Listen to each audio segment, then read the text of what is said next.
31 de octubre de 2022, un buen inicio de semana a todos, a vísperas de un feriado. Sin embargo, hay temas que involucran el dinero de los ecuatorianos y hay que analizarlos. Nuestros invitados son Luis Verde Soto, secretario anticorrupción. Con él revisaremos cómo avanzan estas políticas anticorrupción del gobierno que debieron salir tras la constitución de la Secretaría que fue creada el 3 de mayo de este año. El decreto 412 establece funciones muy claras para prevenir y luchar contra la corrupción. También nos acompañará Napoleón Santamaría, abogado, experto tributario. Examinaremos cómo queda la Ley de Desarrollo Económico post-COVID que entró por el Ministerio de la Ley tras la sentencia de la Corte Constitucional que se conoció este viernes. Aquí empezamos. La actualidad, los protagonistas, el análisis y la información en Contacto Directo.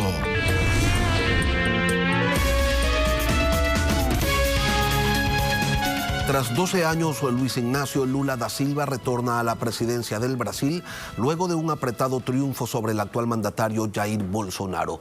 Lula estuvo preso, acusado de corrupción, pero aún tenía un proceso de apelación pendiente, por lo que fue liberado y pudo ser candidato. Bolsonaro en la primera vuelta electoral alcanzó casi un centenar de diputados. En su primer discurso como presidente electo, Lula se mostró conciliador. Miles de partidarios de Lula da Silva salieron a las calles de Río de Janeiro y Sao Paulo anoche para celebrar la victoria de su candidato.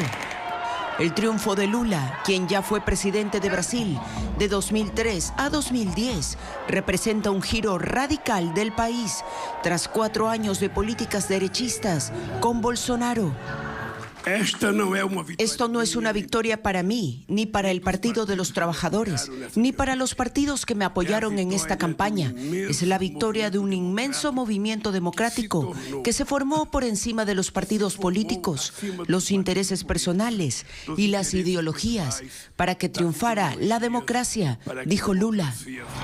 Esta fue una votación muy reñida, pues Lula da Silva superó a Jair Bolsonaro con poco más de 2 millones de votos. Vamos a restablecer la vigilancia de la Amazonía y luchar contra cualquier minería ilegal, extracción de madera o daños para la agricultura. Al mismo tiempo vamos a promover el desarrollo sostenible. Demostraremos una vez más que es posible generar riqueza sin destruir el medio ambiente. Lula, de 77 años, fue a prisión en 2018 por un escándalo de corrupción que le impidió participar en los comicios de ese año, pero quedó libre 1 año y 8 meses después, luego de que el Tribunal Supremo considerara que fue encarcelado sin haber agotado todos sus recursos de apelación. Lula presentó en mayo pasado su precandidatura a la presidencia para luego desarrollar una campaña que lo llevó a ganar estos comicios.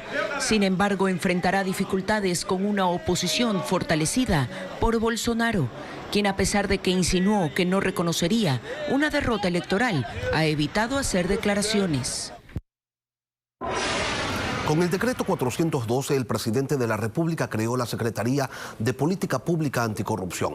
Su objeto no es el de investigar casos de corrupción, pero sí el de diseñar una política de integridad pública y un sistema nacional anticorrupción que identifique las áreas de alto riesgo y genere alertas tempranas. La semana anterior, el Ejecutivo y esta Secretaría se reunieron en el Palacio de Gobierno con las principales autoridades del Estado. 2 días después, allanaron la casa y el despacho del exministro de Energía, Javier Vera Grunauer. La Fiscalía lo investiga por un presunto cohecho. Hoy nos acompaña Luis Verde Soto, secretario anticorrupción. Buenos días, bienvenido a Contacto Directo. Buenos días, Lenny.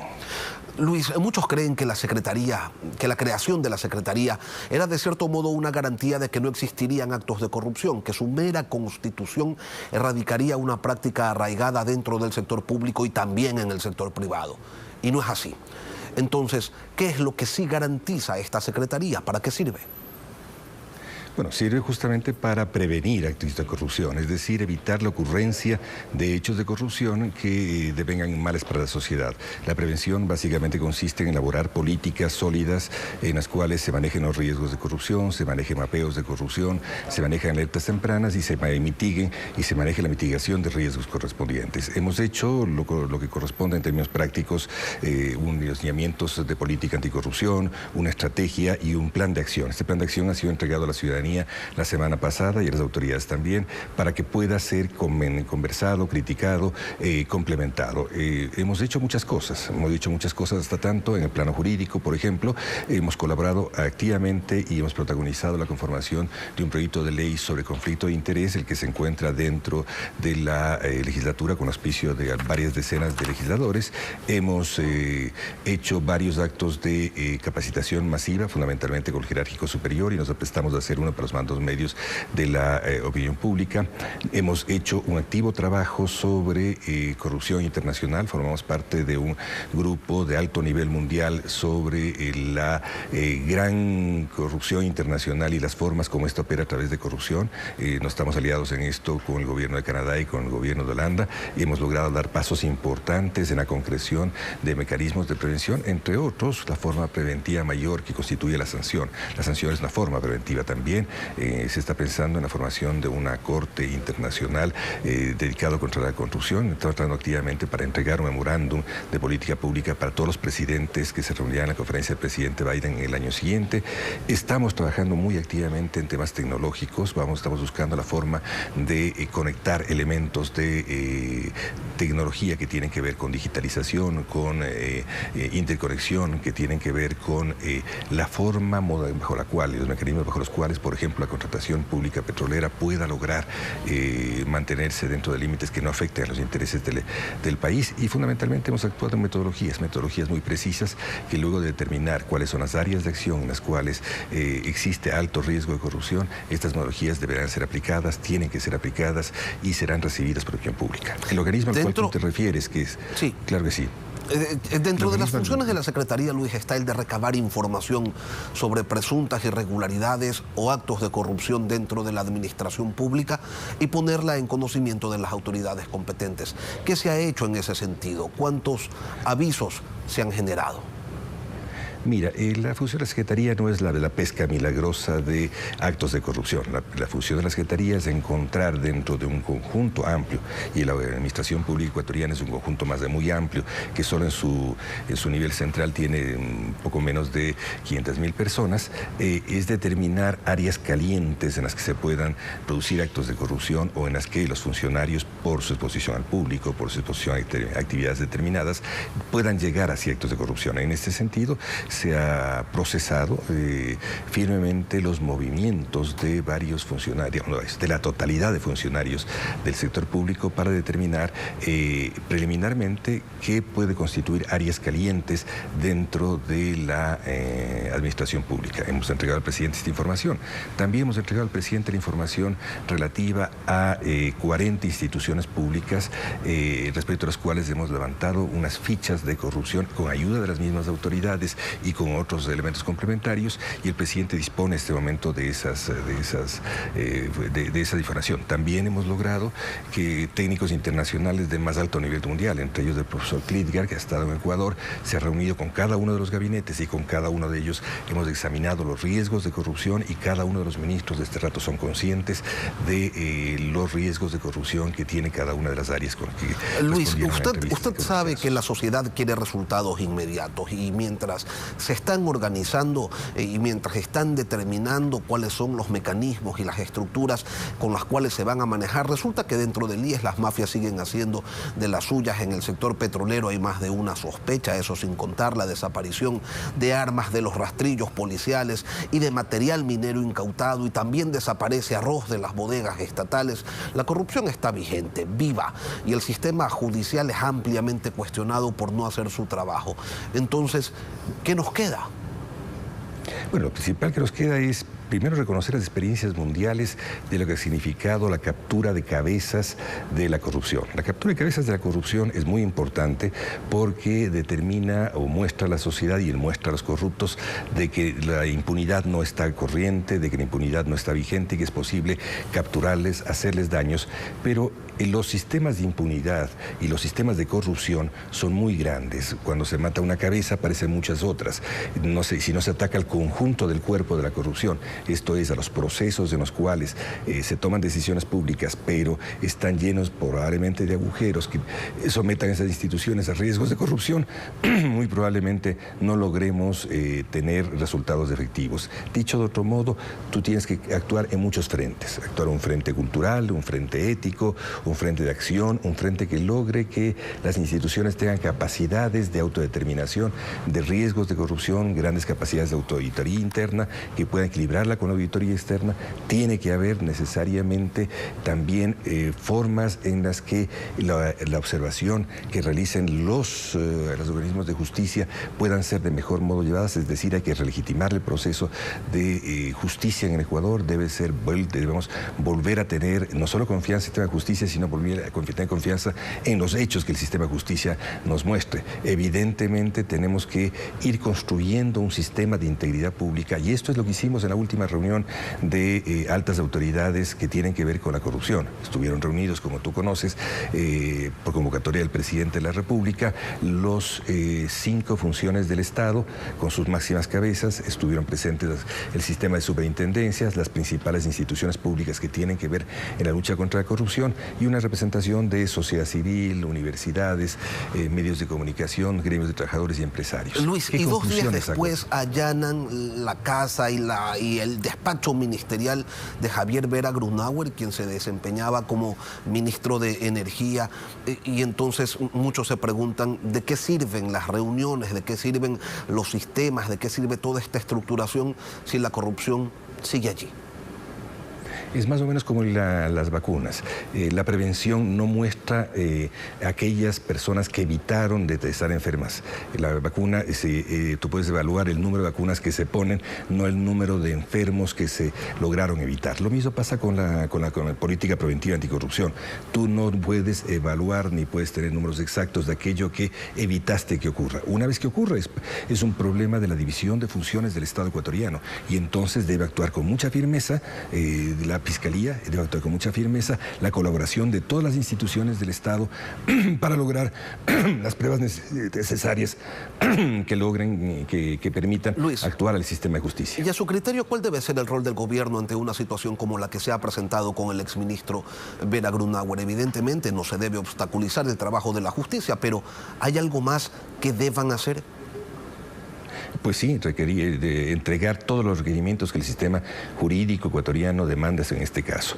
Obviamente, no solamente no obstaculizar, sino tener una posición proactiva, y esta posición proactiva tiene que estar relacionada a la apertura de líneas de trabajo que tenga la Fiscalía y que conduzcan a indicios o pruebas, y estos deberán ser entregados por el sistema estatal ecuatoriano en todos los niveles. Esto es claro y es evidente. También evidentemente también en el sentido general, tiene que actuarse robusteciendo los mecanismos de justicia, la Fiscalía, las Cortes, es decir, debemos precautelar la independencia de funciones, debemos precautelar que se cumpla a cabalidad la función que tiene cada una de las funciones del Estado, y debemos obviamente precautelar de que toda la información que se requiere esté en manos de quienes deben procesarla. ¿Cómo le explicamos al país que mientras en Estados Unidos se sancionan delitos cometidos en Ecuador con pruebas y con confesiones de los involucrados, quienes relatan con lujo de detalles cómo operaban los mecanismos de sobornos para no pagar penas mayores en ese país,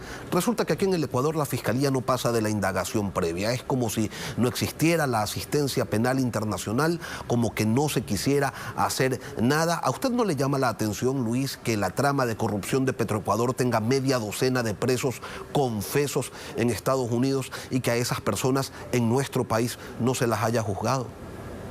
No, que evidentemente me llama la atención de que no hayamos logrado incorporar todas esas pruebas dentro de los procesos ecuatorianos y estas puedan ser procesadas con resultados en sentencias. Evidentemente, la celeridad de la justicia ecuatoriana es uno de los problemas, uno de los eslabones débiles que tiene el país, como el mismo sistema de jueces. Eso es evidente, pero al mismo tiempo el sistema nacional ha dado pruebas importantes de trabajo en petróleo. Recordemos que el petróleo es desde antes de la democracia, ¿no? Durante los últimos 50 años, quizás la fuente mayor de riesgos de corrupción, cuando no de hechos de corrupción en el país.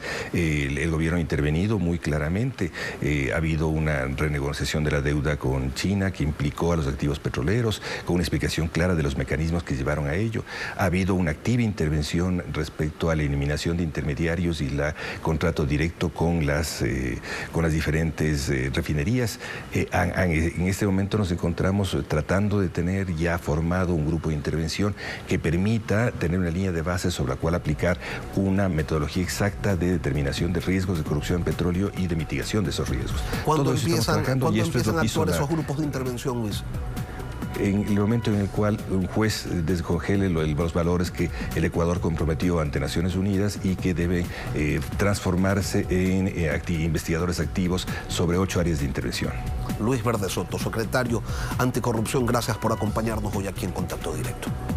Gracias por el carácter muy constructivo de esta entrevista, Lenin. Gracias, Luis, por acompañarnos. Luego de la pausa volvemos con el abogado tributarista Napoleón Santamaría. La Corte Constitucional, a través de sentencia, declaró inconstitucionalidad parcial a la Ley de Desarrollo Económico y Sostenibilidad Fiscal. Hay muchas inquietudes al respecto y elementos a observar. Ya regresamos. El viernes por la noche se hizo público el dictamen de la Corte Constitucional sobre el control constitucional efectuado a la Ley Orgánica para el Desarrollo Económico y la Sostenibilidad Fiscal tras la pandemia de COVID-19, ley que contenía, entre otros asuntos, la última reforma tributaria que se ejecutó en el país. Vamos a referirnos a los aspectos observados por este tribunal con el abogado Napoleón Santamaría, experto en materia tributaria. Napoleón, buenos días, bienvenido a Contacto Directo. Saludos, apreciado Lenin, y saludos a todos los amigos que nos dispensan con su amable atención. ¿Tiene sentido que la Corte señale que las reformas a la ley de hidrocarburos no tienen vinculación con el desarrollo económico si los ingresos del país provienen en su mayoría de la venta de crudo? Lenin, no tiene sentido que en el país no seamos capaces de construir una reforma tributaria. Le pongo el primer antecedente. En enero del 2022, la Corte Constitucional, la misma jueza, ya declaró inconstitucional la Ley de Fomento Ambiental, aquella del 2011, que creaba el impuesto a las botellas plásticas, el botello a la contaminación ambiental de los vehículos, el incremento del ISD del 2 al 5, etcétera. Esa ya fue declarada inconstitucional. Y tiene un efecto diferido esa declaratoria. ¿Para qué? Para que en el año 2023, próximo año, se reconstruya mediante una reforma tributaria. Bueno, lo que usted hacía referencia, el viernes anterior, 28 de octubre, vuelve la siguiente ley tributaria, la del señor Lasso en este caso, el 29 de noviembre del año anterior, a declararse inconstitucional. Y el problema, entre otros, sigue siendo el mismo: violación del principio de unidad de materia. Mira, Lenin, aquí tenemos que tener claro como ecuatorianos, queremos construir un país, entonces solidifiquemos bien las bases tributarias. Recuerde usted que el 71% de los ingresos del presupuesto general del Estado son tributarios. Por lo tanto, en este caso sí me parece que hay un error del Ejecutivo cuando incorpora en un cuerpo tributario normas, entre otras, como la Ley de Hidrocarburos o la Ley de Galápagos, que nada tienen que ver con la recaudación, con el financiamiento y con la sostenibilidad de las finanzas públicas. Napoleón, la Corte Constitucional declaró también la inconstitucionalidad del régimen simplificado para emprendedores y negocios populares, RIMPE, argumentando que se contravienen los principios de capacidad contributiva y progresividad en la tabla para los negocios populares. ¿Cuál es el efecto de esta declaratoria? Esta declaratoria también vuelve a ser diferida en el tiempo. Se declara no todo el régimen de RIMPE. El régimen RIMPE compone dos grandes acepciones. Primero, el de negocios populares, que son aquellos que venden de 1 a 20,000 dólares en el año. Esa tarifa o esa tabla, ese segmento de contribuyentes que pagan 60 dólares al año por todos los impuestos, es lo que la Corte ha dicho que tiene vicios de constitucionalidad y que tiene que ser reformada. ¿Cuándo? Nuevamente para el 2023. Por lo tanto, ya se le anuncia al país, para el 2023 el país va a tener que trabajar en una nueva reforma tributaria. Y luego, el remanente del RIMPE, que tiene que ver con los emprendedores, que son aquellos que facturan de $20.001 hasta $300.000, esas tarifas quedaron inalterables. El régimen fue declarado constitucional. Ahí sí no le parece a la Corte que esté mal que el tributo se fije sobre el ingreso y no sobre la renta. Lenin, las legislaciones fiscales de los mundos tienen que encontrar lo que se llama flat tax, es decir, un régimen que le acoja al pequeño y que le brinde un sistema fácil, rápido. Más o menos en el régimen RIMPE están cerca de 1.600.000 contribuyentes. En el régimen general estamos casi 1.200.000. Trasladarlos, este 1.600.000 de régimen RIMPE a un régimen general es atomizante. ¿Para qué? Para control de la administración tributaria, para cumplimiento del contribuyente y para recaudación tributaria. Claro, el problema, sí, Napoleón, es que utilizan un criterio para emprendedores y otro criterio para negocios populares dentro de un mismo régimen. Quizá el régimen de emprendedores sí tiene una tarifación, Lenin. Comienza la tarifa desde el 1% sobre la venta, luego 1,25, etcétera, y llega hasta el 2%. En el de negocios populares la tarifa, no hay tarifa, sino hay valor fijo de $60. Y la Corte observa que eso podría estar violentando principios de capacidad contributiva. Pero nuevamente insisto, el tema es que no podemos como país, si algo nos quejamos de que no viene la inversión extranjera, ¿cómo le brindamos al inversionista extranjero esta incertidumbre que en menos de un año 2 leyes tributarias, 2 estructuras tributarias del país han sido declaradas inconstitucionales, la una totalmente y la otra parcialmente? Esto no se compadece con lo que queremos como nación. Ahora, la Corte Constitucional también revivió el impuesto a la herencia porque exoneraba del pago solo al primer grado de consanguinidad y al cónyuge y lo considera discriminatorio. ¿Se equivoca la Corte al no entender que el legislador tiene capacidad de establecer exoneraciones? Definitivamente en esta parte la Corte hace un análisis bastante pobre en lo tributario, porque no le podemos quitar al legislador la capacidad de diferenciar entre iguales. Eso es precisamente el principio de equidad vertical. Sin embargo, de que hay igualdad de condiciones, puede el legislador mediante ley incentivar o desincentivar alguna práctica o algún procedimiento fiscal. El problema, Lenin y amigos, es que esta ley tributaria, al igual que la ley de fomento ambiental, es que no fue debatida por la Asamblea, pasó por el Ministerio de la Ley. Recordemos esto, esta ley no fue fruto del consenso entre Ejecutivo y Legislativo, con los aportes que hizo la academia, colegios profesionales, etcétera. No, esto pasó por el Ministerio de la Ley y seguro tiene errores desde origen que no fueron pulidos por la Asamblea. Vale decir, Lenin, que la Corte en varias de sus consideraciones le llega a jalar la oreja y le llama la responsabilidad al legislativo. Le dice, usted debe cumplir las funciones de colegislador y ofrecerle, ponerle a disposición del país una ley que realmente ayude a construir esto que queremos todos, un camino de desarrollo. Por cierto, la ley de herencia vuelve de efecto inmediato. Es decir, una vez que se publique en el registro oficial, que serán en estos próximos días, inmediatamente el impuesto a la herencia volverá, Napoleón, y quienes reciban una cuota hereditaria tendrán que pagar este impuesto. A propósito de la regularización de activos en el exterior que se ha venido desarrollando, el SRI dice que $700 millones ya se han regularizado.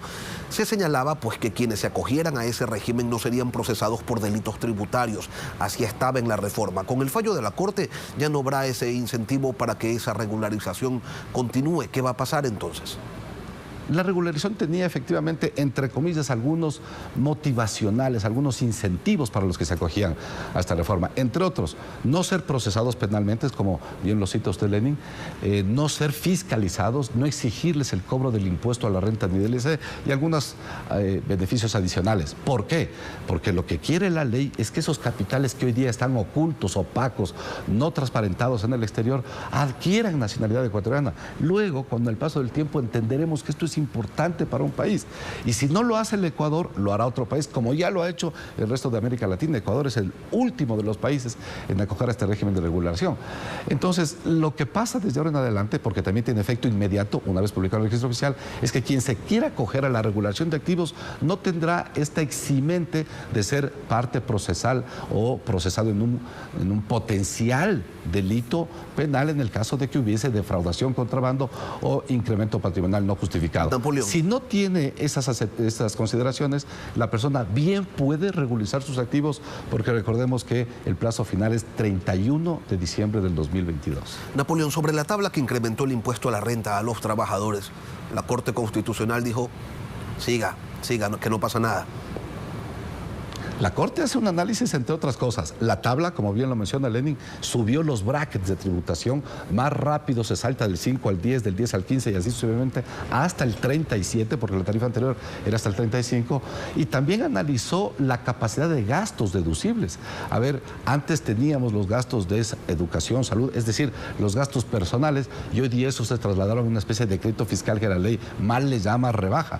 Bueno, y la Corte después de análisis dice, sí, es verdad que hay un efecto más gravoso y más fuerte de exacción de los ciudadanos para la contribución del Estado, pero que ese principio no viola ningún mandato constitucional y por lo tanto el régimen de impuesto a la renta, que de alguna manera era odioso y fuerte para muchos, queda vigente sin alteración alguna y de cumplimiento obligatorio. Napoleón Santamaría, ya tendremos oportunidad de profundizar en cada uno de estos aspectos, pero será más adelante. Experto tributario Napoleón, gracias por acompañarnos hoy aquí en Contacto Directo. Con el mayor gusto, un buen día, Len. Buenos días. Y aquí terminamos con las entrevistas, pero las noticias continúan en Televistazo, en la comunidad. Que tengan todos un buen día.